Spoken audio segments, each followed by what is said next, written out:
a partir del martes 16 y ustedes podrán accesar a ella a través de una de nuestras cuentas en las redes. Bueno, sin más preámbulos, lo vamos a dejar con la compañera que le toca presentar al doctor Bienvenido Peña, si la tienen en queue.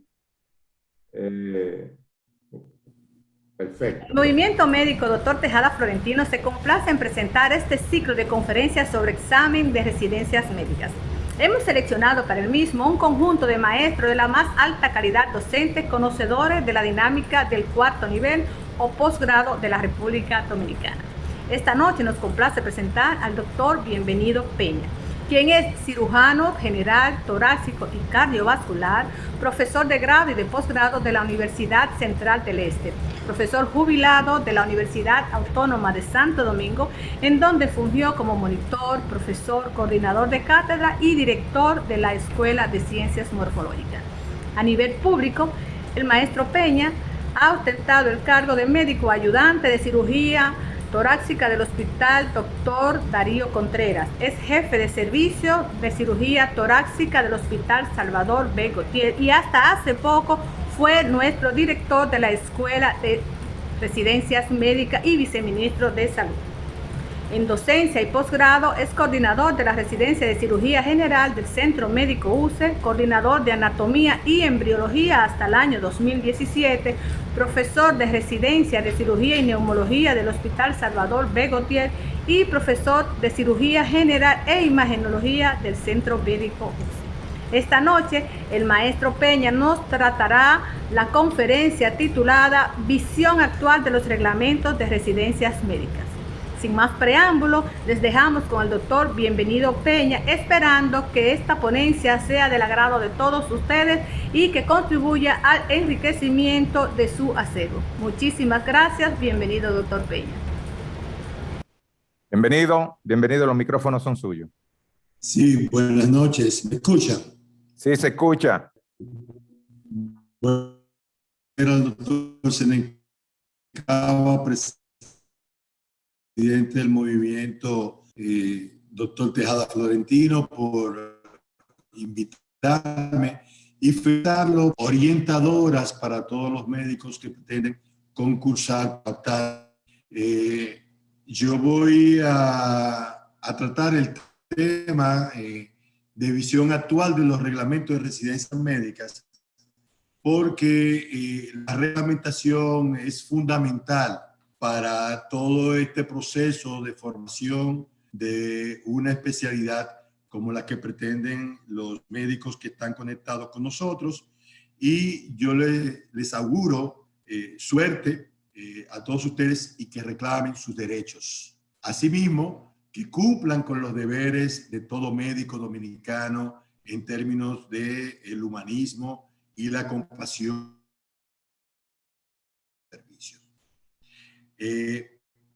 Yo voy a... ¿cómo yo paso las diapositivas, no?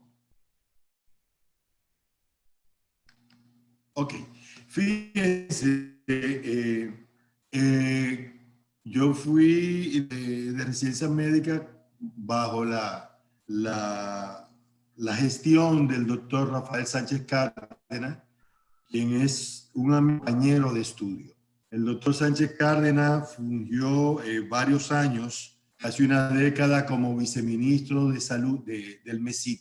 Y eso es un gran educador, es médico salubrista de formación y eso le dio una visión y una importancia a lo que es la formación de recursos humanos en salud, que él la tenía desde el primer momento en que fue nombrado ministro de Salud. Él asistió a esa conferencia en donde la OMS, fíjense las resoluciones que se tomaron en esa sexta reunión de la OMS para América Latina en Washington el 25 de septiembre del 2018. Ya yo era director de residencias médicas cuando él regresó de ese convenio y entusiasmado me mostró todo lo que él se comprometió como ministro y firmó en representación del país. Y fíjense lo que se resolvió en ese cónclave. Aprobar el Plan de Acción sobre Recursos Humanos para el acceso universal de la salud y la cobertura universal de la salud. Fíjense que esto va muy consone con lo que es nuestra Ley General de Salud y lo que es nuestras leyes en ese sentido.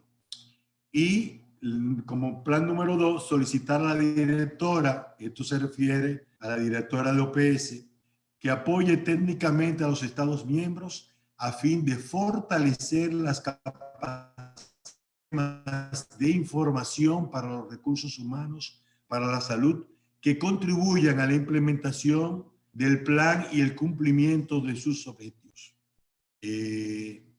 Después de eso, nosotros pues coordinamos reuniones, muchas reuniones con el Colegio Médico Dominicano, con la ADOFEN, y celebramos 2 talleres de evaluación y propuestas de mejoramiento y adecuación de lo que son nuestros reglamentos de residencias médicas.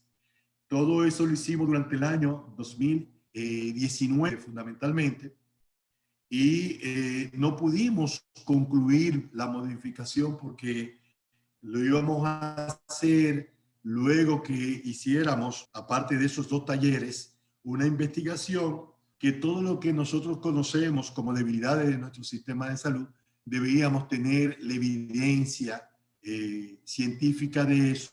Y para eso, entonces, nosotros pues hicimos bajo la tutela de Rosa María Borrell, que es una experta en educación superior que está radicada en Argentina, y pues con ella el equipo de OPS y un colaborador especial del ministerio, como lo fue el doctor Aníbal Gomera, pues trabajamos en todo el cuestionario que se le hizo a 9 hospitales docentes de aquí, los más importantes del país. Y nosotros entrevistamos aproximadamente a 2.000 residentes y a cerca de 90 coordinadores de programa. Esas conclusiones están en la página del Ministerio de Salud Pública. Están todas las recomendaciones, todos las entrevistas que tuvimos, los resultados y las recomendaciones. Lamentablemente el COVID pues impidió que nosotros hiciéramos el tercer taller que iba a concluir, modificar definitivamente los reglamentos de residencia médica, pero todo ese trabajo está ahí a la disposición de las autoridades actuales para concluir y mejorar el sistema de residencia médica, que como ya ustedes han tenido en charlistas previos, todo lo que es la historia y la formación de lo que son nuestras residencias médicas.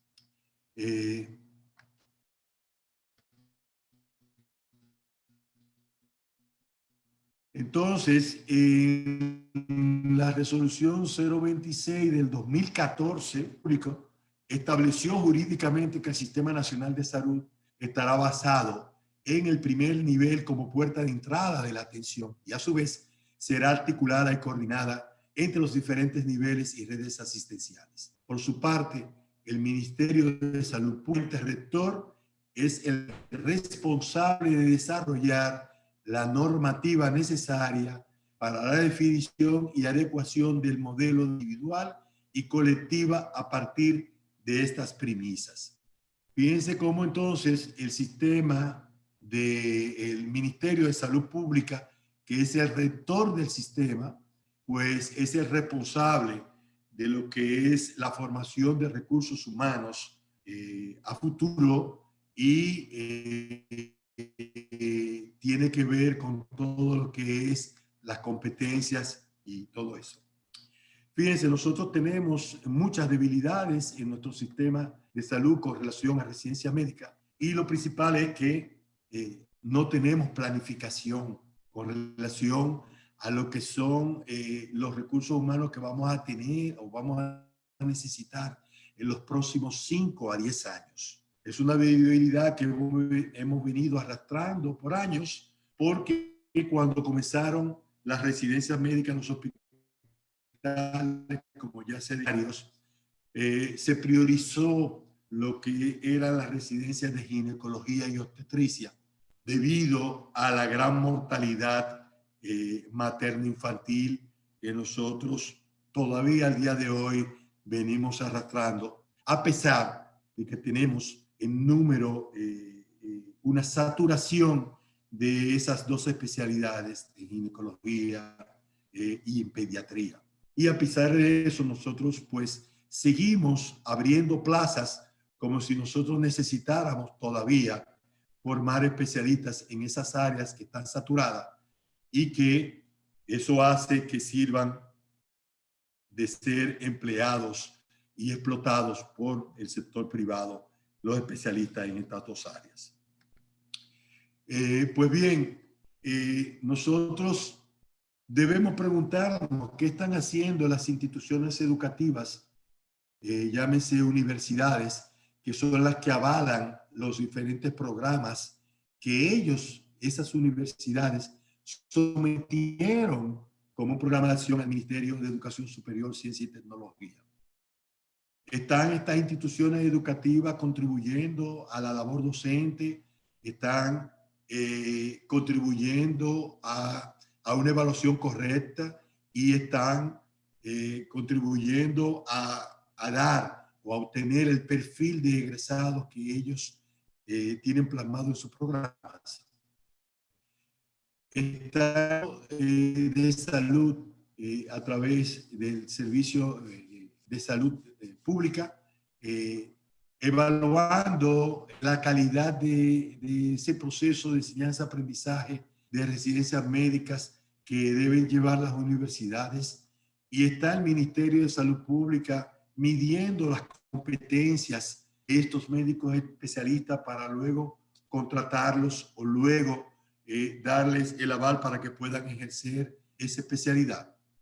Yo creo que no, la experiencia que tenemos es que nosotros estamos pues lejos de cumplir con lo que tenemos en nuestra reglamentación en ese sentido.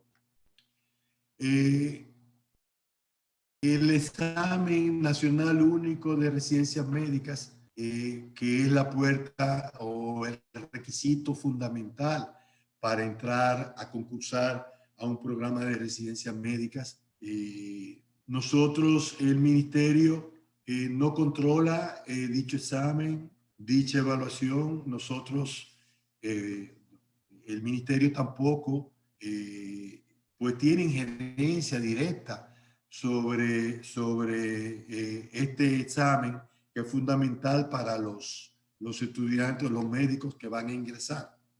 Fíjense que nosotros en el año 2019, el concurso de residencia médica, de 739 plazas que fueron publicadas, fueron ocupadas 775 plazas de R1. O sea que entraron más plazas que las que nosotros habíamos programado. Eso porque el ministerio priorizó 2 especialidades fundamentalmente. Hay como 5 o 6 que deben ser priorizadas, pero en ese momento nosotros priorizamos la plaza de medicina familiar. En ese año ofertamos 189 plazas para R1 y solo fueron seleccionadas 132 plazas. Pero recuerden que en ese año fueron 132 plazas. Por primera vez, medicina familiar fue la especialidad que tuvo más plazas de R1, sobrepasando las plazas de medicina interna, que siempre era la plaza que tenía el líder del número de plazas de R1 hasta el año 2019, cuando fue desplazado por medicina familiar.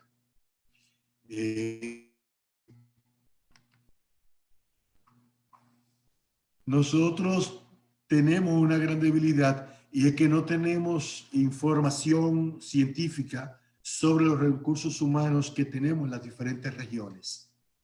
Y tampoco tenemos sobre esos recursos humanos o esas especialidades que necesita el Servicio Nacional de Salud en los próximos 5 o 10 años. Entonces, tenemos el Consejo Nacional de Residencia Médica no puede o no tiene mecanismos para hacer que lo metieron al MESID y al Consejo Nacional de Residencia al momento de solicitar la apertura de los diferentes programas. Dichos programas deben garantizar las competencias que necesita el país.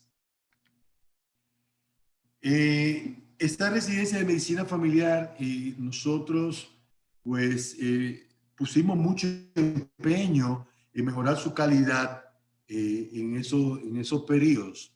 En los últimos 2 periodos de concurso a residencia médica, ha aumentado el número de residentes de primer año de medicina familiar que estaba en crisis, porque en el 2018 entraron solamente unos 30 residentes.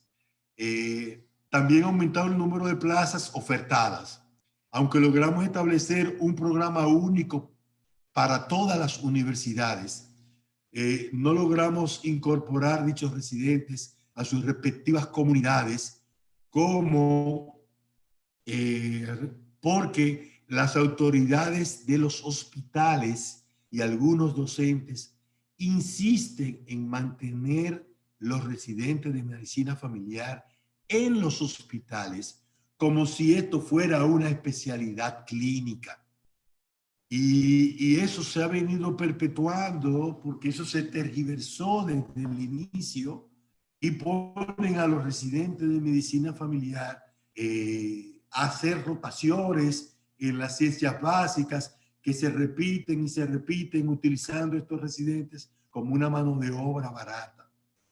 Los médicos jóvenes, entonces eso hace que los médicos de medicina familiar tienen poco contacto con sus comunidades, muchas veces tienen limitaciones en hacer la función para la cual ellos teóricamente fueron formados, muy poco a las comunidades. Nosotros nos empeñamos en eso, pero no logramos que se aplique a cabalidad el programa único tal y como fue modificado, y ahí tuvimos la colaboración y la ayuda de la Sociedad de Medicina Familiar.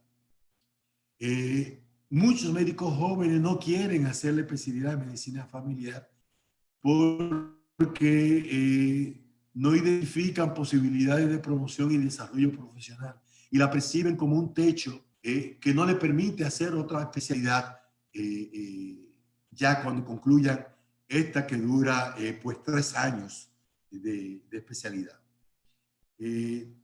También tienen la necesidad de ser reconocidos como especialistas y las otras especialidades tradicionales pues no quieren reconocer a los familiares como una especialidad igual que cualquier otra especialidad. El Estado los contrata para que ejerzan una función de utility en los hospitales, tapando algún hueco de algún especialista que no asista a la consulta y envían al médico familiar a reemplazar una consulta. No importa la especialidad que sea, ya sea de endocrinología, de ginecología, de pediatría, porque ellos pues tienen una visión pues más global y son capaces de reemplazar a los especialistas en cualquiera de estas funciones.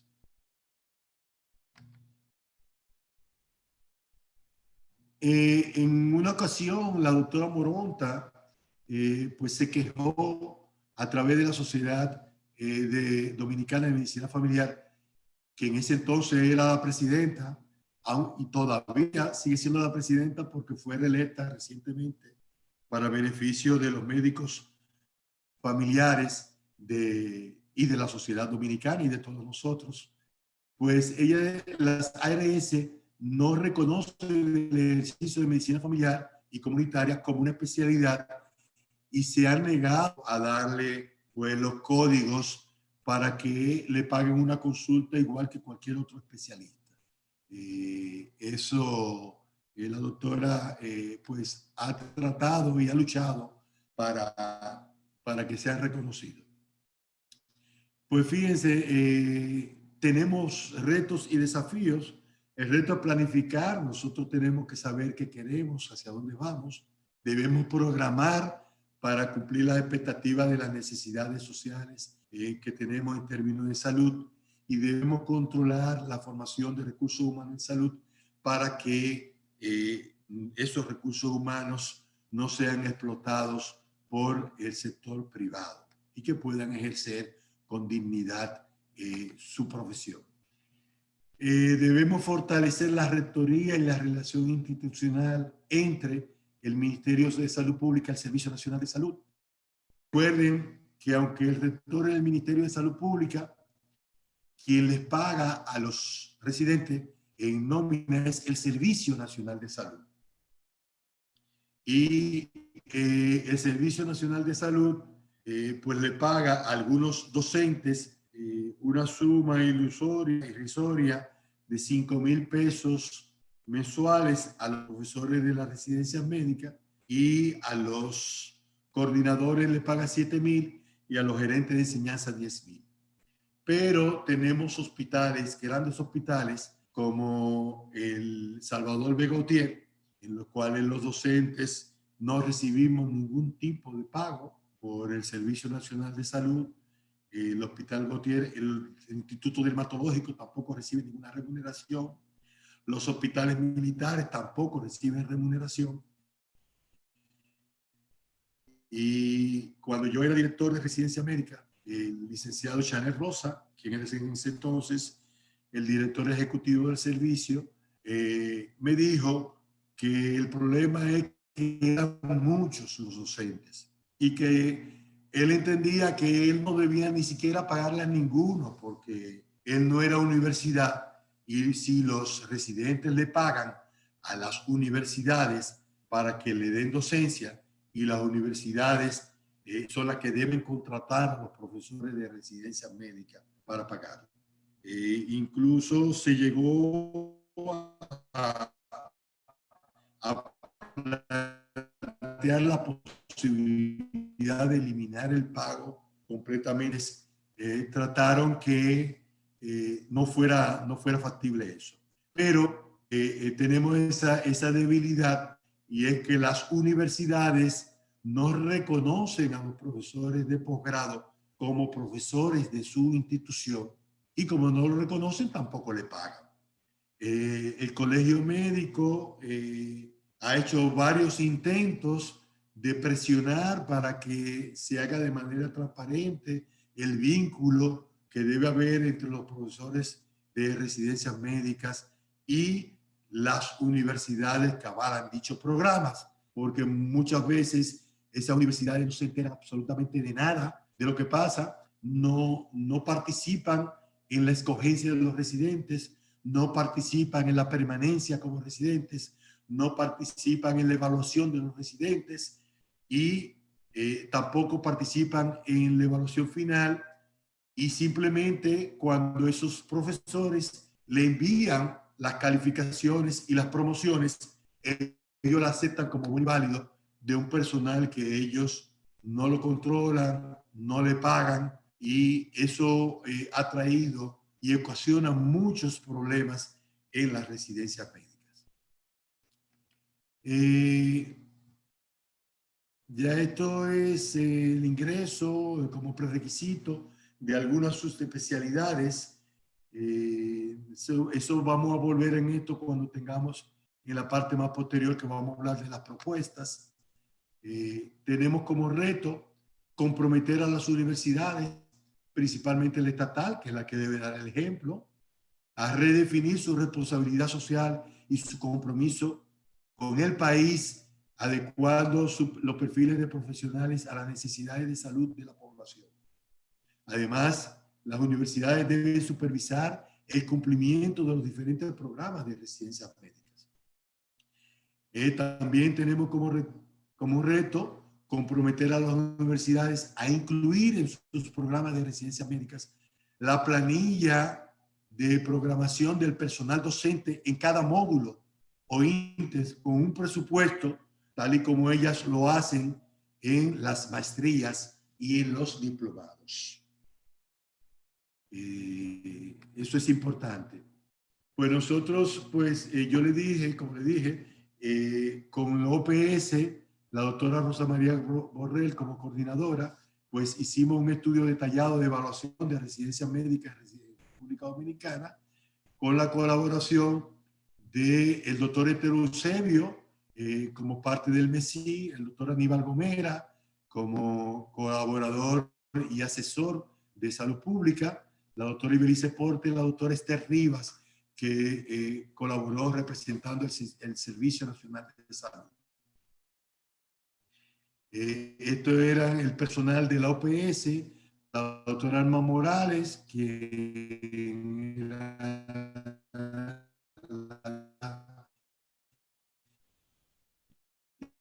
la OPS, el doctor Hernán Rodríguez, la doctora Rodríguez, el doctor Manuel.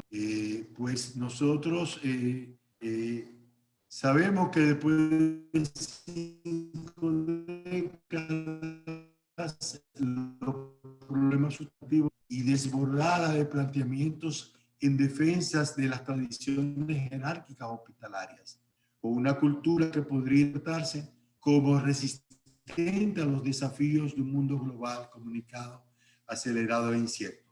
Recuerden que en los años 70 las residencias médicas estaban en los hospitales y a medida que venían especialistas formados en otras latitudes, pues esos especialistas iban formando y creando programas de residencia médica que lo hacían a semejanza de lo que...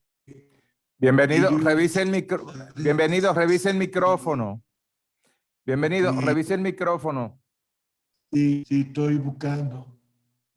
Y ahora, ¿me escuchan? ¿Me escuchan ahora? Es cuando te mueves hacia atrás, parece que se pone metálica la voz y te frisas. Ok. Y Bien. ahora, ¿me escuchan mejor ahí? Sí, te escuchamos mejor. Ok. Entonces, en los años 70 tuvimos muchos egresados de países latinoamericanos, fundamentalmente México, y el orden dictatorial, jerárquico y militar que impera todavía se debe a esa situación, que por tradición se ejerce, y ese sistema militar jerarquizado, donde le da un poder extraordinario a los residentes de más jerarquía. Los residentes protestan cuando son del primer año, pero cuando ya pasan a ser de tercer año, ellos repiten la misma actitud que ellos se quejaban cuando eran R1. Eso yo lo viví cuando fui coordinador y es un problema que nosotros tenemos que resolver. Fíjense, uno de los cuestionarios que hablaba de la capacitación didáctica de los docentes, si la hacían los hospitales, las universidades o el mismo docente. Y fíjense que por cada hospital, ustedes ven que, por ejemplo, aquí tenemos en primera línea el Hospital Central de las Fuerzas Armadas, 9 coordinadores dijeron que sí, pero la universidad que avala solamente le participaba, lo formaba en cursos en 2. 2 lo hacía el hospital por sí y 6 lo hacían personalmente el propio docente. Y así, por ejemplo, si tomamos como ejemplo, por ejemplo, el Hospital Salvador Begotier, dicen, por ejemplo, 4 respondieron que sí y 2 que no. Y fíjense que ni el hospital ni la universidad que avala el programa participa o propicia programas de formación docente para los docentes. Y de ahí volvemos de nuevo a que si los coordinadores y los profesores no tienen formación en educación superior, en tecnología de la información y didáctica, pues ellos van a enseñar de la manera como ellos mejor lo entiendan. Y muchas veces son con métodos que son no lo más adecuados. Nosotros pues insistimos en que, por ejemplo, ahí salió a relucir en esas investigaciones que la fatiga y las horas de trabajo de los residentes, que en muchos casos sobrepasa las 120 horas a la semana, lo cual no es tolerable y no le daba tiempo para estudio. Insistimos en el descanso posguardia desde la dirección del Consejo Nacional de Residencias Médicas, pues mandamos comunicaciones, tomamos resoluciones y tuvimos muchas veces hasta que discutir, pelear con directores de hospitales, con coordinadores de programa, que se negaban a dar un descanso posguardia después de 36 horas de trabajo de un médico en formación, un médico residente. Este trabajo yo lo invito a todos ustedes y sobre todo a los que son docentes y coordinadores a que entren al Ministerio de Salud Pública y vean todas las conclusiones que tienen ese trabajo. Ahora yo le propongo tanto de Tejada Florentino y el propio Senencaba que el CMD actúe como asestado en términos de formación de recursos humanos para humanizar lo que es la formación de residencias médicas y la capacitación de las mismas. Por ejemplo, desde el CMD podemos crear un sistema de información de recursos humanos en salud que permita la planificación a mediano y a largo plazo del personal que necesita cada región para así poder planificar la formación de dichos recursos humanos. Recuerden que el 80% de los especialistas están concentrados en la capital y Santiago, y eso crea una saturación de muchas especialidades en estas dos regiones, pero que en pueblos que son prósperos, pues no hay de estas especialidades. Tenemos que buscar los mecanismos para hacer que esos especialistas vayan a las regiones donde más lo necesitan. El Colegio Médico debe asesorar o puede asesorar al Estado para reorientar la inversión pública en recursos humanos y salud. Todos los ministros se han comprometido con el Colegio Médico en su momento a no disminuir las plazas de residencias médicas en general, a no disminuir la inversión en recursos humanos, pero reorientando las plazas necesarias y disminuir las plazas en aquellas que son saturadas. Pero en estos momentos las plazas más importantes son las plazas de epidemiología, medicina familiar, emergenciología, geriatría, porque tenemos una población que va creciendo en grupo etario de edad, cuidados intensivos, etc. El Colegio Médico puede promover acuerdos y mecanismos de articulación permanente entre los actores que controlan el sistema de residencias médicas, como son el Ministerio de Salud Pública, el Servicio Nacional de Salud, con el MESID, las universidades, para alinear la formación y el desempeño de recursos humanos con las necesidades presentes y futuras de nuestro sistema de salud. Debemos garantizar la formación de recursos humanos para fortalecer el primer nivel de atención, entre paréntesis, atención primaria, tal como lo dice la Ley General de Salud y nuestras leyes en ese sentido. Promover el nombramiento de médicos familiares graduados en los diferentes centros de atención primaria. No nombrar médicos familiares en los hospitales, ofreciéndole un curso de corta duración de actualización de medicina. En caso de recomendar médicos generales también para nombramiento como auxiliares de los centros de atención primaria en aquellos que tengan o generar diplomados de medicina comunitaria. Promover cursos diplomados en atención primaria, en medicina escolar, en gerencia de salud, modalidad online y promover lo que es atención primaria. Y aquí venimos a la parte importante de modificación de los reglamentos de residencias médicas.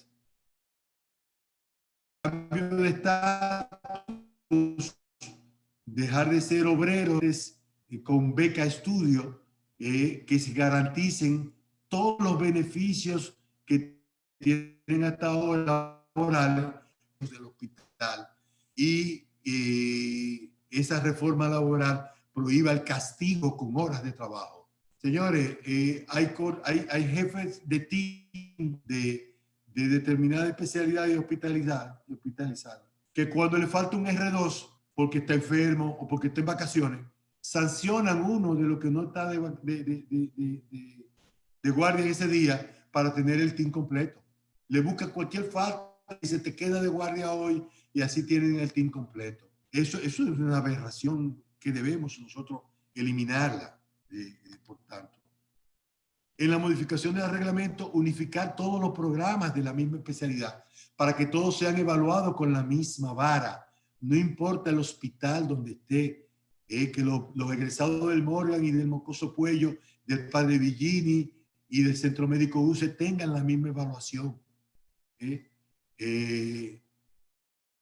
Esta medida va a garantizar un conocimiento básico para cada especialidad. La duración de especialidad. Señores, todavía nosotros tenemos algunas especialidades que tienen una duración en un hospital y otra diferente en otro. Yo no sé si ya la UAS resolvió el problema de ortopedia, que en el central tiene una duración de 4 años y en el hospital el mismo programa, la misma universidad inclusive. En cuanto a la duración de especialidades, y lo habíamos socializado durante los talleres, por ejemplo, en especialidades clínicas, que no tenga que ser internista para concursar para una especialidad, y que con 2 años de medicina interna pueda concursar. Y que cuando entre a la especialidad, en vez de 2 años de la especialidad, tengan 3, para ese tercer año utilizarlo para que pueda perfeccionarse ese residente en una subespecialidad, tanto nacional como extranjera. Garantizar especialidades en medicina interna para esto, y en pediatría logramos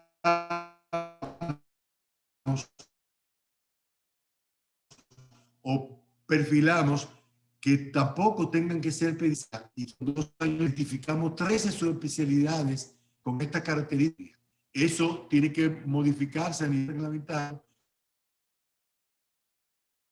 concretizar acuerdos con países latinoamericanos de habla hispana, como Colombia, el mismo México, Argentina, no le digo Venezuela por la situación en que están los hospitales por ejemplo, con Europa, con España, fortalecer los programas que tenemos con Francia, donde le dan como facilidad a los residentes, le dan alojamiento, comida, seguro médico, y le pagan las guardias en el hospital y siguen recibiendo el mismo salario de aquí, de salud pública.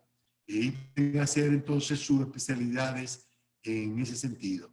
En este caso, tienen que hablar francés y tenemos una limitación en ese sentido. Y en los reglamentos, agregar el componente de investigación a los programas de residencias médicas para que ese componente de investigación sea utilizado como una herramienta de enseñanza-aprendizaje para los mismos residentes.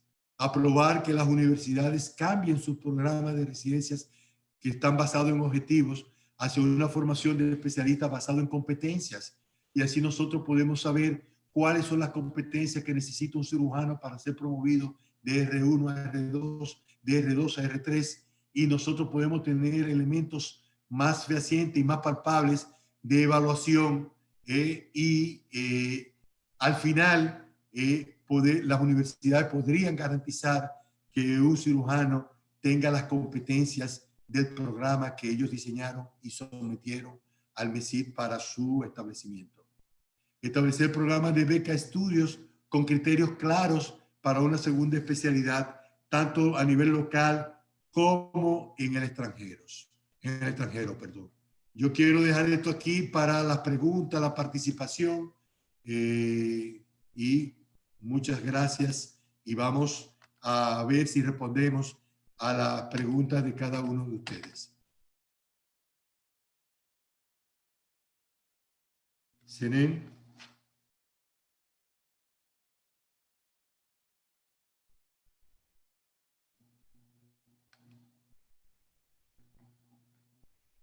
Sí, me escucha.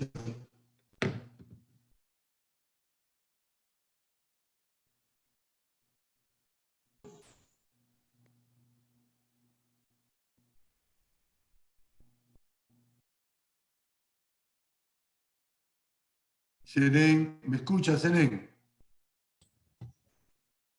Aníbal, ¿me escucha? Sí, sí, yo sí, te escucho bien. Tú en lo que llega la pregunta, tú puedes agregar algo con relación a ese resumen apretado sobre las modificaciones reglamentarias que necesita nuestro sistema. Claro, gracias. Yo pienso que hay una cuestión importante que podría ser el punto de partida dentro de las recomendaciones que tú haces, que me parece muy interesante y juicioso.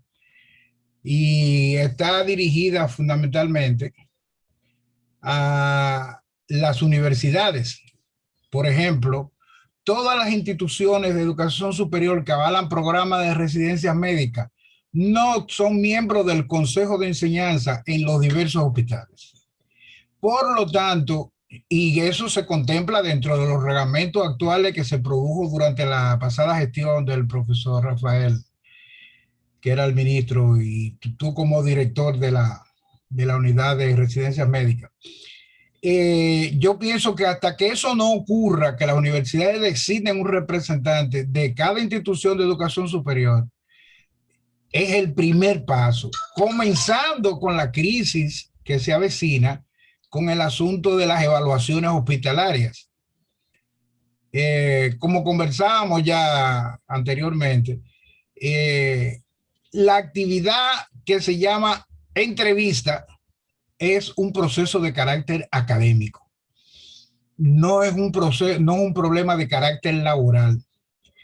Porque que se incluyan otras preguntas y que se hable en la entrevista sobre lo que es la complejidad hospitalaria a la cual se van a integrar toda esa población de nuevos residentes, es fundamental que eso se haga de manera conjunta con las instituciones de educación superior. Si eso no ocurre, vamos a estar fracasados. Lo segundo es que la propuesta que hace sobre la investigación articulada a residencias médicas, ya nosotros estamos iniciando que el proceso de desarrollo de la investigación comienzan con los R3. Pensamos el próximo año ya iniciar con los R2, pero realmente la meta que la hemos ido avanzando en la medida en que hemos ido desarrollando los cursos de investigación es que la investigación se inicie desde que son R1. La investigación tiene que ser un eje transversal en el transcurso de todas las residencias con investigaciones en diferentes niveles de complejidad. Por lo tanto, yo pienso que es un paso clave. El segundo es que se entienda que todo el mundo habla, tú oyes las universidades, la gente mencionando, que los programas los vamos a hacer basados en competencia. Yo automáticamente brinco como si tuviera un sprint cuando digo esa palabrita, porque como que son competencias en cuadritos que aparecen en un programa que no tienen ninguna relación una con otra. Por eso el término, yo en una intervención de uno de los colegas, le decía, no es basado en el desarrollo de competencias, es basado en el desarrollo de las competencias, no basada en competencias puntuales, sino que las competencias tienen un proceso y un desarrollo donde usted va negando conocimiento, lo va conservando y lo va superando. O sea, nadie se le ocurre comenzar a estudiar cirugía torácica, con el debido respeto, sin haber aprendido anatomía. Entonces, el conocimiento de anatomía usted lo niega, lo conserva y lo supera en el proceso de conocimiento que requiere la cirugía torácica. Por lo tanto, así mismo deben comportarse todos los programas. Y la segunda estrategia, la tercera estrategia importante es que debe haber primero, como planteó el doctor Ajana, un consenso entre gente por lo menos que está preocupada por eso, el Tejada Florentino, el Colegio Médico, las universidades o los interesados, un grupo pequeño, de comenzar a elevar una propuesta de modificación. Si nosotros vemos, por ejemplo, lo que es el financiamiento de las residencias médicas, pasan de los casi 2.000 millones de pesos por parte del Ministerio solamente de Salud Pública.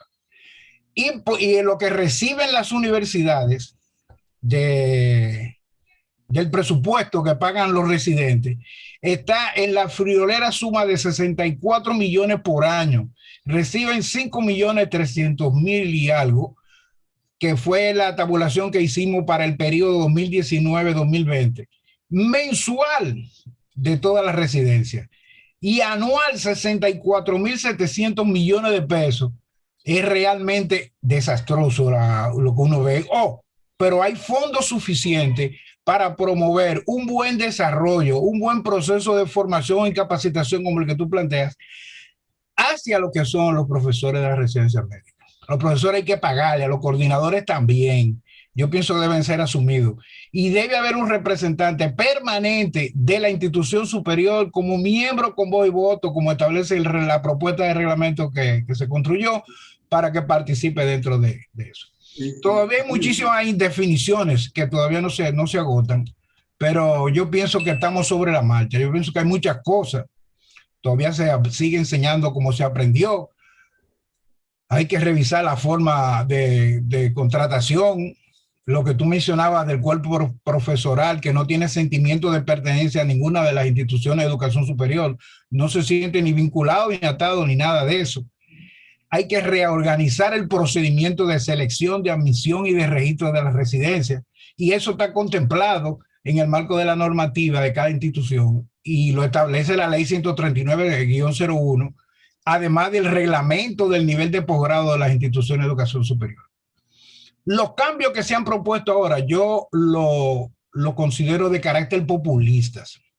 Son cambios populistas porque...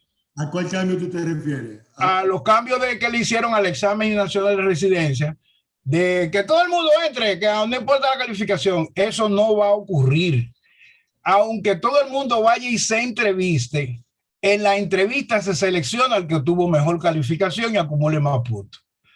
Y le va a dar, y aunque el examen no va a ser excluyente, no es excluyente para usted optar, pero no significa que el hecho de que usted aprobara o no aprobara el examen, usted va a ingresar a la residencia médica. Entonces, muchos compañeros de nuevo ingreso, muchos colegas de nuevo ingreso, qué bueno eso, así yo sé que voy a ingresar. No, usted se va a entrevistar como quiera, porque antes no se le permitía ni la entrevista si usted no aprobaba. Y segundo, y tercero, que ese molote que va a ir a entrevistar, yo lo multiplico por 5. Si van a ir 5,000 residentes a hacer entrevistas, yo pienso que por cada residente va a ser más de 3. Pero yo le voy a poner que hagan 3 entrevistas en 3 hospitales diferentes. Son 15,000 entrevistas. Y yo pienso que, le comentaba yo al director general hoy, que no hay capacidad suficiente en el Ministerio de Salud Pública ni por parte de las universidades para poder manejar 15,000 entrevistas, porque hay residentes que se van a entrevistar más de una vez. El promedio de entrevistas no son 3. No. Son 6. Sí, está bien, son 6, pero ellos van sí, pero con 3, según el nuevo cambio, eso no tiene madre. Segundo, el reglamento único de examen de residencia médica, que no se aprobó desde la gestión no anterior, la mucho más anterior, contempla otras cosas. Entonces se violó su propio reglamento del Consejo Nacional de Residencia Médica al hacer modificaciones sin modificar el reglamento. Eso sí pasó porque son modificaciones del Consejo Nacional de Residencia Médica. Bienvenido. Claro. Estuvieron de acuerdo con eso. Y las Perdón, Seren. No, no, lo que quiero decir que bienvenido que vaya haciendo todas esas anotaciones. Ah, sí, sí, Y sí. al final de las intervenciones, toda la suya, que es un comentario, y las preguntas de los compañeros, él tiene todo el micrófono para él. Perfecto. Continúe, profesor. Ah, gracias. Entonces, por ejemplo, lo del cuerpo profesoral, lo de los programas de residencia. Oye, usted revisa nada más la reglamentación que atañe a todo el mundo.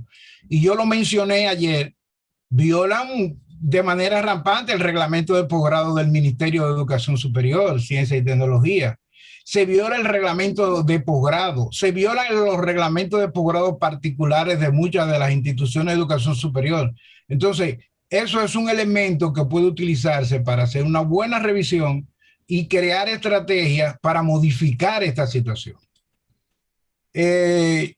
Siempre en junio yo cuando entro a verificar los temas de investigación al hospital allá en Mocoso, cómo va el desarrollo de la ciencia, vamos arriba muchachos. Óyeme, los muchachos están en una situación cuando son R1 que es angustiante porque ellos se enfrentan a unas condiciones de trabajo que probablemente no se imaginaban, aunque hubieran estado en ese hospital durante su periodo de formación de grado. Óyeme, la sobrecarga es horrorosa. Con una administración educativa en contra de lo que es la inclinación de la demanda al servicio, se va todo para el carajo. Hay una racionalidad burocrática dentro de los hospitales que se impone en el residente como un modelo de servicio focalizado. Usted está aquí para esto, para curar, rehabilitar y aprender. Entonces el modelo de enseñanza tiene también que modificarse. Ese tipo de cosas. Y otras que ya habíamos mencionado. Muchas gracias, bienvenido. Excelente, profesor Gomera, excelente. Gracias. Compañero, entonces continuamos. Hay 3 personas con la mano levantada. Tenemos a Jenny Hernández, al doctor Cedeño y al doctor Cabrera. Ah, el profesor Freddy Ferrera, que fue uno de nuestros expositores, también tiene la mano levantada. Jenny Hernández. Buenas, ¿se escucha? Sí, se escucha. Okay. Una excelente exposición. Mi pregunta la hicieron en los días anteriores y dijeron como que la recalcáramos hoy para que el doctor, bienvenido Peña, hiciera su respuesta también. ¿Qué pasa con los médicos generales que ya tienen un nombramiento a nivel de un hospital X y entran a una especialidad? ¿Ese nombramiento se cae automáticamente? Porque he sabido de casos de médicos que inclusive se han ido fuera del país a hacer una especialidad y su nombramiento se mantiene, pero hay muchos que no sucede. Quisiera saber qué pasa en ese caso, ya que es mi caso. Yo trabajo en un hospital, pero pienso entrar a una especialidad, Dios mediante, y quisiera saber si hay alguna posibilidad o no de que ese nombramiento se mantenga. Bien. Gracias. Bienvenido, voy tomando notas. Sí. Doctor Cedeño, es el turno del doctor. Saludamos la presencia del doctor Liria González, quien nos orientó con una conferencia de cirugía a principio de semana. Doctor Cedeño, es su turno. Buenos días. Buenas noches. Buenas noches. Buenas noches. Bien, felicidades para el expositor. Por otro lado, mi pregunta es sobre la formalidad del no incluyente del examen. ¿En qué favorece? Porque igual entiendo que podría verse como algo monetario, porque igual los médicos que no tengan o que no tengamos, en mi caso soy participante del examen en un 2021, que no tengamos la puntuación adecuada, como que uno mantiene la fe y dice, bueno, déjame ir a una entrevista, pero esa entrevista tiene un costo. Entonces, ¿qué podría beneficiar a un médico? ¿Iría a una entrevista aún no teniendo la cantidad de puntos necesarios o el examen aprobado? Gracias. El doctor Freddy Ferreras tiene la mano levantada y luego le sigue doctor Liria González. Luego el doctor Cabrera. Freddy Ferreras, si me está escuchando. Profesor Freddy Ferreras. Bueno, en lo que se acomoda, el doctor Liria González, profesor Liria González, ¿tenía que decir algo? Sí. Primero, felicitando a Bienvenido, una conferencia bastante juiciosa. porque él fue el director. Perdón, Lidia, ese ya estoy, pasa que tenía el micrófono cerrado, no me lo habían abierto, pero después de Lidia me da el turno. ¿Sigo o adentra tú? No, sigues tú, Lidia. Fíjate, la participación del maestro Gomera no tiene desperdicio. Óyeme, es cierto, los distintos jefes de enseñanza, los consejos de enseñanza, carecen de la presencia de un miembro de quien lo avala. Eso hay que comenzar a modificar eso, porque eso le crea responsabilidad y compromiso en su participación tan inerte que se encuentran las universidades como avaladoras de los programas. Fíjate qué sucede. Las universidades, las residencias médicas, perdón, por ejemplo, principalmente la de cirugía, tienen que ser teórica, práctica. Y ustedes se dan cuenta que ninguna universidad que avala residencia, principalmente la nuestra, que me duele, no le abren los laboratorios de anatomía al servicio de la residencia.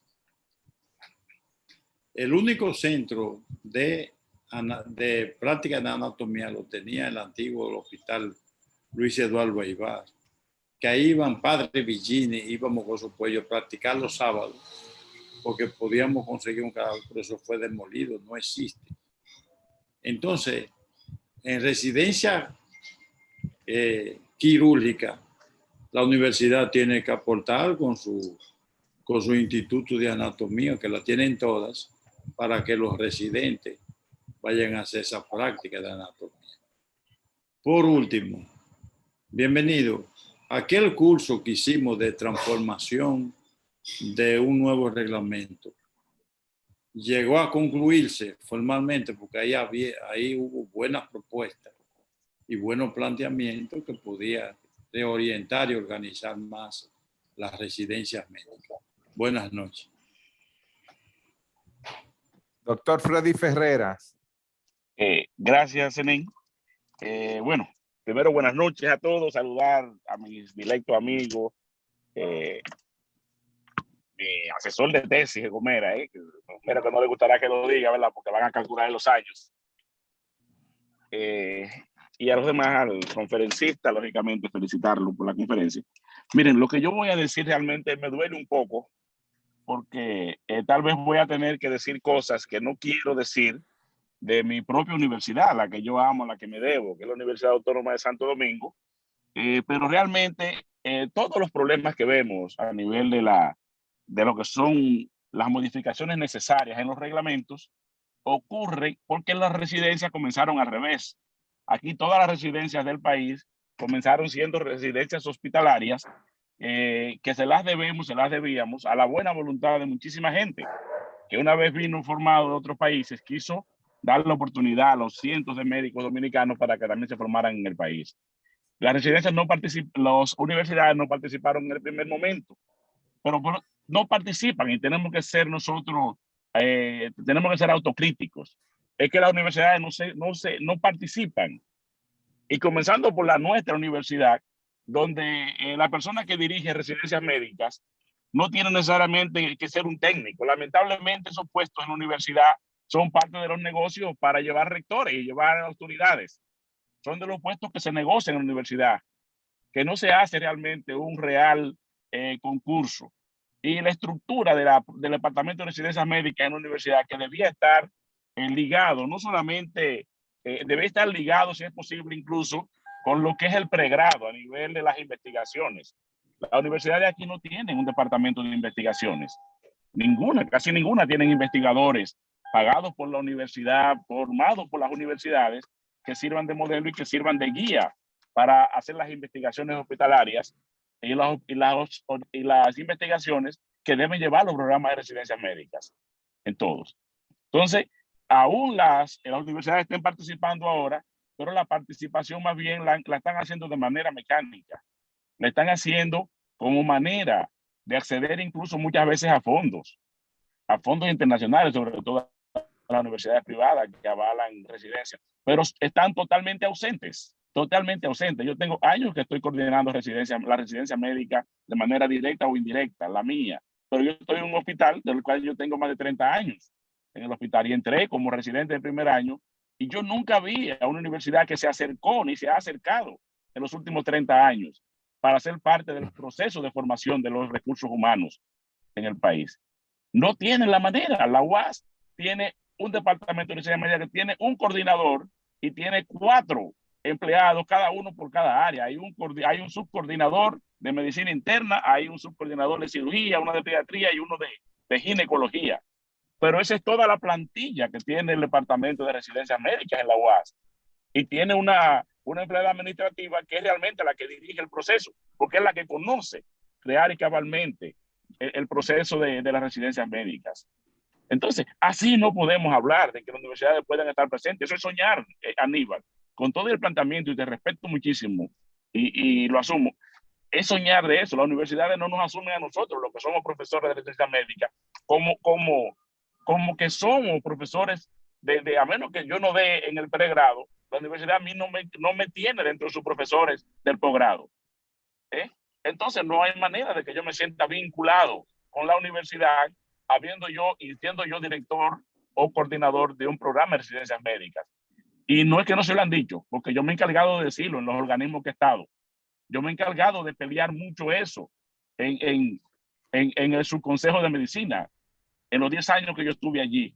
Y lo plasmé, lo llevé por escrito. Que la facultad, y específicamente comenzando por la escuela de medicina, debía ser quien tenga el proceso de enseñanza-aprendizaje en los hospitales, debía ser dirigido por la escuela de medicina a través de un verdadero y real departamento de residencias médicas, que no lo tenemos en la UAS. Y me imagino que tampoco lo tenemos en las universidades privadas que avalan la residencia, que son pocas, es UNIBE, es INTEC, es la UCE. O sea, no, en ninguno lo tienen. Más bien, esta es una oficina que no sé cuál es la función, o sí sé la función, pero yo no sé si los que dirigen las universidades saben lo importante que tiene que ser esto. Entonces, mientras eso no se resuelva, lamentablemente las universidades van a estar ausentes. Yo les decía cuando di la conferencia que los únicos entes que son activos, aún en el Consejo de Residencias Médicas, es el Estado y el Colegio Médico. Y a veces el Colegio Médico también se pliega muchas veces, qué sé yo, y muchas veces toma actitudes que parecerían populistas, y en eso coincido con Aníbal. O sea, tampoco no parten de un criterio totalmente científico. Porque aquí tenemos incluso muchísimas residencias y hacen falta muchos más, pero probablemente no planifiquemos cuántos recursos humanos vamos a necesitar dentro de 5 años. O sea, aquí no sabemos cuántos ginecólogos vamos a necesitar, pero tampoco el Estado se preocupa por decir, vamos a formar, qué sé yo, 100 ginecólogos en el año, pero esos 100 ginecólogos me tienen que ir a trabajar a Padre de las Casas, me tienen que ir a trabajar, qué sé yo, a San Juan de la Maguana, a Las Matas, a Pedro Santana. No, lo formamos y nos entendemos de él. Los hospitales incluso lo forman, y antes continuaba uno, creo que me estoy extendiendo mucho, pero esa es la realidad. O sea, tiene que haber un real compromiso, pero tenemos que sentarnos, tenemos que hacer un rediseño de lo que cada institución que está inmerso en lo que son las residencias médicas tiene que saber claramente qué es lo que le corresponde hacer y hacerlo. Lamentablemente nos reunimos entre todos los que dirigimos y nos pasamos 3 días en un taller, en una conferencia, teorizamos allí, pero igual no hay capacidad de cambiar, por lo menos en la UAS, y lo digo críticamente y con dolor, en la UAS las cosas no se cambian tan fácilmente. En la UAS que quiere cambiar algo, en la UAS no lo dejan entrar a ningún puesto de dirección. Lamentablemente es así. Con esto termino. Bueno, están pendientes Juan Manuel Espinosa, doctor Cabrera. Doctor Cabrera le toca ahora, luego le sigue Juan Manuel Espinosa y finalmente Manuel Peralta. Buenas noches, muchas gracias por la oportunidad. Felicitar al doctor Bienvenido Peña por la exponencia y también por el logro de este año en pandemia, que fue el primer año que tenemos una residencia en epidemiología. Decir varios comentarios al margen, y es, no sé, quizás el problema de la universidad es que quizás los residentes no son parte tampoco de la universidad como un personal matriculado en ella, y quizás habría que proponerse que los residentes se matriculen en la universidad como lo hacen en posgrado. No sé cómo funciona en otros países. El doctor Bienvenido Peña, que estudió en París, quizás tiene experiencia en eso, de si las personas que optan por una residencia se tienen que matricular en la universidad y formar parte de ella. Y lo otro es, conforme a la estimación de las necesidades de los médicos, bueno, el servicio tiene una nómina de empleados y realmente la residencia lo que persigue es fortalecer el servicio público. Entonces, si se tiene la nómina de empleados y se ve todas las especialidades y se sabe por estudios cuántos especialistas por cantidad de población se necesita, pues con esa nómina de empleados se podría estimar las necesidades del país. Y viendo que la nómina de empleados dice la especialidad y la provincia a la que está asignado ese especialista en el Servicio Nacional de Salud, se puede solicitar esa nómina por el Consejo. Bueno, no sé si forma parte el servicio del Consejo. Y lo otro, en cuanto a medicina familiar, yo creo que el principio es que los médicos clínicos son los que articulan el programa de medicina familiar y quizás por eso no tiene tanta fuerza como en otros países como en Cuba, que es con un enfoque salubrista. Yo creo que la medicina familiar habría que desbaratarla y poner algo como medicina familiar y salud pública, o salud pública y medicina familiar, que le dé la oportunidad a esos familiares de no ser simplemente de atención, sino que también tengan un enfoque de gestión, de planificación, de salud pública, de que ellos, su lineamiento no sea el diagnóstico de enfermedades, sino la planificación, la programación, la prevención de las enfermedades, fortalecimiento del tamizaje de las enfermedades, y quizás esto brinde dos cosas. Uno, mayor campo para estos médicos familiares, y el objetivo que es aumentar el acceso temprano de la población y la promoción de la salud. Es cuando. Bien, Juan Manuel. Juan Manuel, que lo vi en pantalla ahorita. Juan Manuel, bueno, Manuel Peralta. Manuel Peralta, es su turno. Sí, buenas noches. Buenas noches. Muy agradecido de la intervención del maestro Bienvenido Peña, mi maestro de posgrado, mi maestro de grado. Muy agradecido de él siempre, al igual que del doctor Aníbal Gomera. Una cosa es cierta, que nuestra universidad autónoma, nuestra alma mater, siempre ha tenido sus inconvenientes, pero tampoco podemos dejar a un lado los esfuerzos grandes que ha hecho el doctor Bienvenido Peña en toda su trayectoria como académico, como maestro y una persona que ha dado seguimiento a cada una de las personas que se han acercado, así como también de sus alumnos, tanto de grado como de posgrado. Y con esto es un asunto que se puede ver que no es un asunto de política, sino de politiquería. Porque si de verdad se siguieran los lineamientos que se dejan en una gestión y se siguieran en la próxima, creo que las cosas hubieran sido mucho mejor a este tiempo. Los esfuerzos que puso el doctor Bienvenido durante su gestión fueron muchos, muchos. Y pienso que lo que dejó plasmado ahí para poder seguirlo es un hito. Es un hito. Así como también el doctor Aníbal Gomera, como un colaborador y parte de lo que era residencias médicas en salud pública, creo que dejaron algo para seguir. Es algo que cada uno de los coordinadores de residencias médicas de los diferentes hospitales pudieran acercarse ahora, en este momento, para hacer de las próximas generaciones o de la próxima generación de residentes algo que sí vale la pena, y ya estos temas no seguir tratándolo como algo negativo, sino como algo que se ha logrado de una manera en conjunto. Muchísimas gracias al doctor Peña por todo lo que hizo y lo sigue haciendo por cada uno de nosotros, de los que aspiramos y seguimos en el ámbito de la investigación. Y cuando nos acercamos a él, siempre tiene la puerta abierta, siempre tiene un sí. Nunca escuché un no del doctor Bienvenido Peña en cuanto a una disposición o una solicitud, así, al igual que del doctor Aníbal Gomera. Muchísimas gracias y muy buenas noches. Bien, el doctor Betancourt levantó la mano ahorita, pero ya no la veo. Bueno, yo quería decir algo, Manuel. Miren, se estuvo hablando ahorita de educación basada en competencia. A mí me gusta que a los compañeros, hay una gran cantidad de médicos jóvenes conectados a diario con este espacio que hemos abierto y puesto a disposición de ellos. Y es bueno explicarle a ellos. Anteriormente, antes del 95, todavía aquí seguimos volados porque siempre estamos en una disritmia histórica.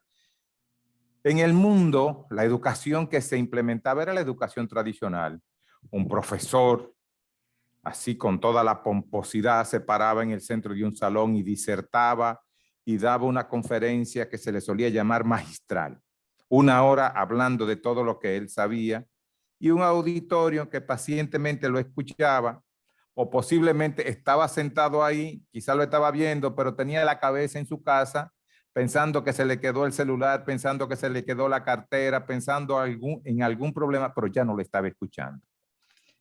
A partir de 1995, un señor, un francés de nombre Jacques Delors, él escribió un libro importantísimo y a partir de esa obra, que incidió muchísimo en el modelo de educación, ya no era esa educación, comenzó a preconizar una educación que no era basada en la memorización, ni en la realización de procedimientos aprendidos y utilizados mecánicamente. En ese momento la educación comenzó a tener objetivo. Debió haber sido o se pensó en una educación que además de las habilidades que el individuo pudiera desarrollar, sus conocimientos, él incorporara también valores. Y tenía que ser así, porque ya era una época en donde el mundo se estaba globalizando y con la globalización del mundo también se globalizaba la tecnología. Esta educación por competencia que superaba la educación tradicional no se basaba, como decía, en la memorización o en la realización de maniobras calcadas de generaciones anteriores o aprendidas e incorporadas automáticamente. Era una educación donde al individuo se le enseña a valorarse a él mismo, que aprenda a hacer, qué hace ahí, para qué está ahí. Una educación en donde se le vuelve a enseñar a aprender a conocer las cosas, a llegar hasta el fondo, a no tener miedo de preguntar, ni a milanarse, ni a sentirse apocado frente a un R2, frente a un R3, ni siquiera frente al profesor. Es una educación en donde al individuo se le enseña que tiene que aprender a vivir como ente social, biológico, cultural. Y en definitiva es una educación que tiene que estar basada en aprender a hacer. Esos son los 4 pilares que ya Delors puso en esa educación que se llama por competencia, pero que a los profesores, y yo soy profesor de la UAS, y me duele cuando veo esta reiteración de esta cultura y de esta conducta todavía trujillista en los hospitales, pero en la propia universidad también en las aulas. Entonces la universidad, dentro del esfuerzo que tiene que hacer, no es pagarle solamente mejor a los profesores e incorporarlo en el staff, es darle diplomados sobre ese nuevo modelo de educación basado en competencia, que es el aprender a ser, aprender a vivir y aprender a conocer. Bienvenido, Peña, para que cierre la sesión de esta noche con las preguntas. Bueno, mire, con relación a la primera pregunta, la doctora que preguntaba que tiene un nombramiento en el Servicio Nacional de Salud y piensa concursar, automáticamente pierde la plaza. La norma es, ese puesto usted no lo tiene por concurso, usted no está en la carrera administrativa, Por lo tanto, usted no puede pedir una licencia sin disfrute de sueldo. Eso es así. Los que van al extranjero, yo he sabido de casos, todos ustedes lo saben, a veces lo dejan en nómina y cobran estando en el extranjero. Por eso se quedan con la plaza. Pero es difícil y no creo que en el reglamento de la función pública le den una licencia sin disfrute de sueldo y te lo van a dar después cuando tú regreses. O sea que yo imagino que tú vas a ganar más como residente que en el puesto que tienes en estos momentos. Pero yo no te voy a decir que, no es, que es imposible, pero la norma es, lo normal es que tú pierdas tu empleo desde que tú firmas el contrato de residente. Ok. Al doctor que preguntó sobre la no exclusión de la calificación, que en qué lo favorece. No sé, eso complica el sistema, porque sobre todo complica el sistema para las personas que deciden, porque independientemente del tema de las entrevistas, cada concursante entrevista en promedio, se entrevista en 5 o 6 hospitales, porque él tiene que tener la opción abierta a cualquier hospital para tener la oportunidad de que si se abre una plaza en un hospital, aunque no sea su primera opción, él pueda entrar. Y ese es otro tema que tenemos que aclarar. El año pasado hubo hospitales que querían cobrar 3,000 pesos por cada entrevista. Entonces, el Consejo Nacional de Residencia tiene que establecer cuánto es el monto de la entrevista y para qué es el dinero de la entrevista.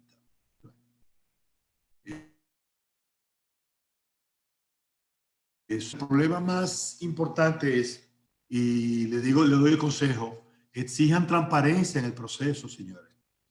Siempre hay personas que quieren entrar por la puerta de atrás a la residencia, No todo el mundo quiere entrar legalmente con los puntos de que ganó.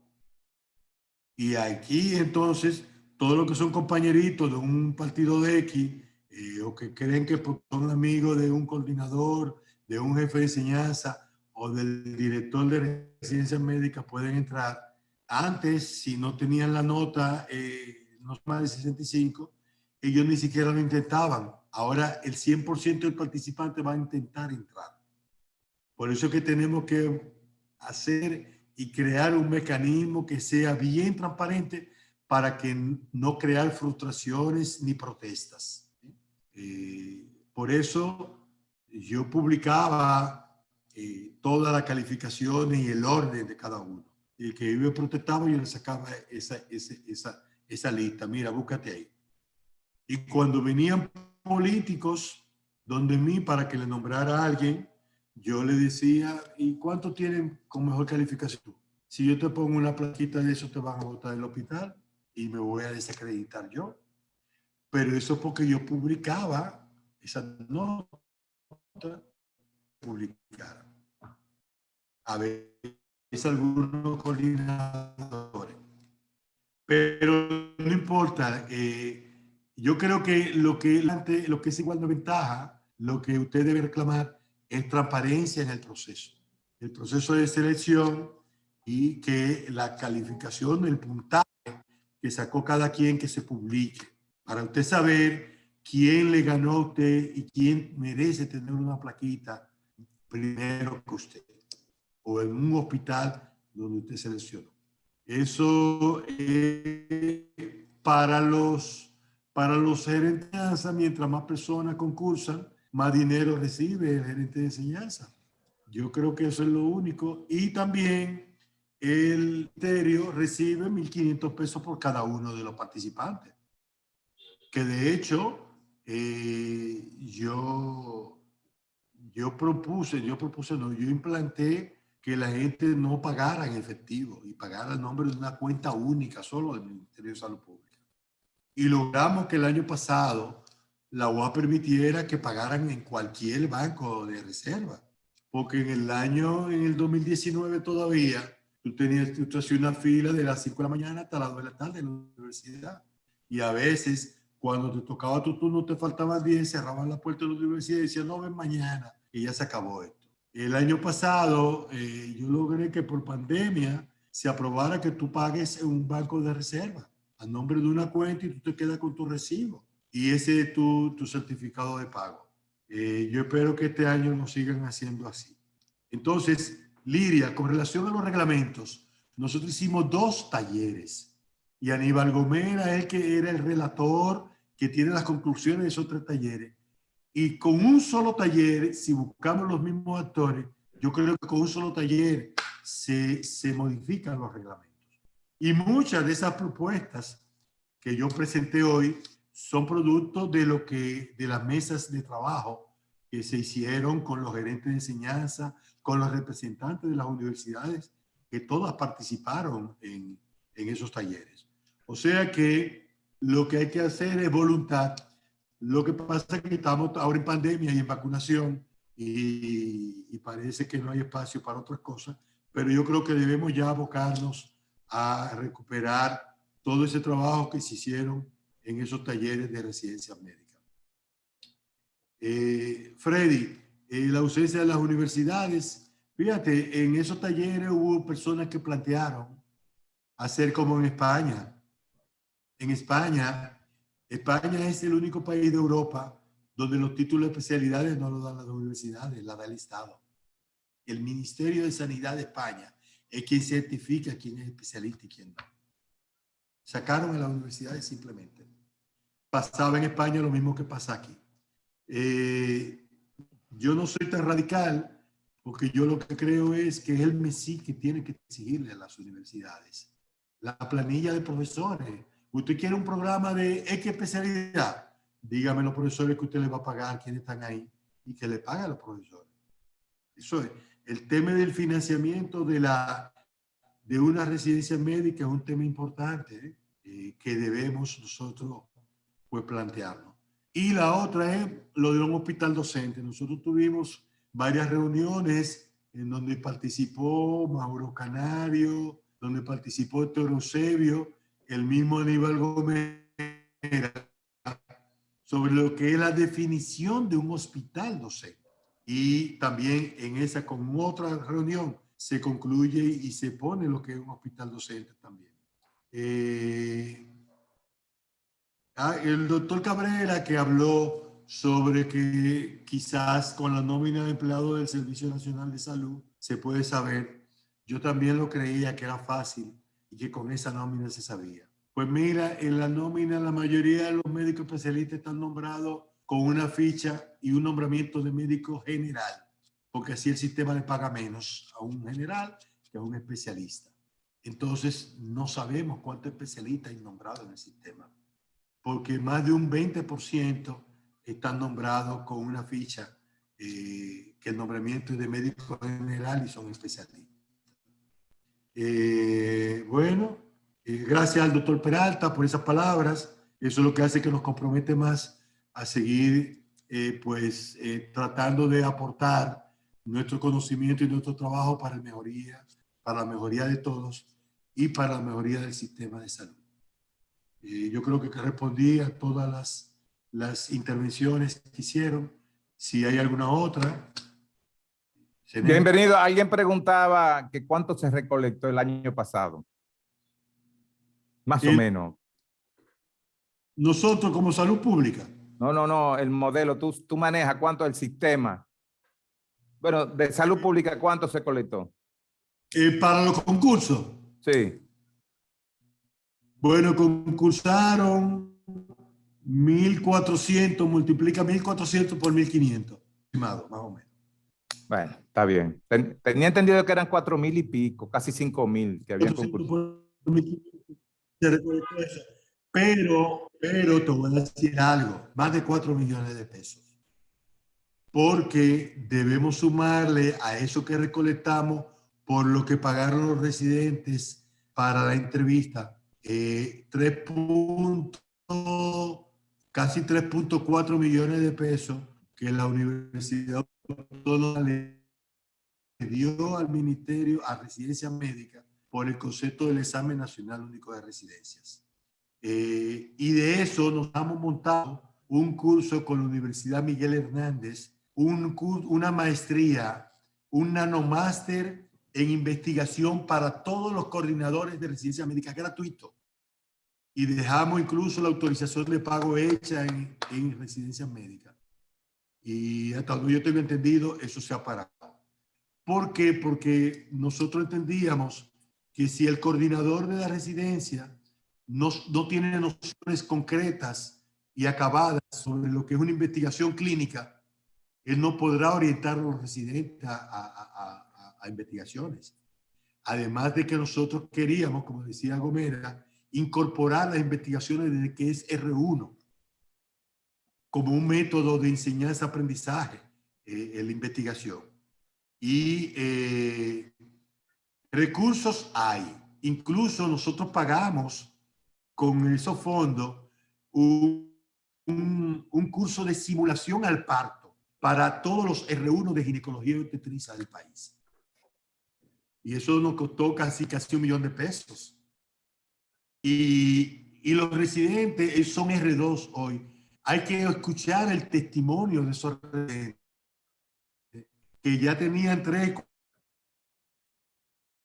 4 meses, habían hecho decenas de partos y decían de comenzar a hacer guardia como residente. Desde que ganen la plaza, que lo hagan, porque nosotros hacíamos muchísimas cosas por desconocimiento. Nadie nos lo enseñó. El residente que nos decía cómo era que se hacía el parto obviaba muchas cosas que son importantes, y la simulación fue lo que le dio a ellos el conocimiento cabal y la competencia a saber cómo se hace un parto. Entonces nosotros, el colegio, a los actores para que incluyan dentro del programa de enseñanza las competencias en determinada área. Enseñanza por una competencia en parto, enseñanza por una competencia a un desprendimiento, a un sangrado del tercer trimestre, cualquier tipo de patología.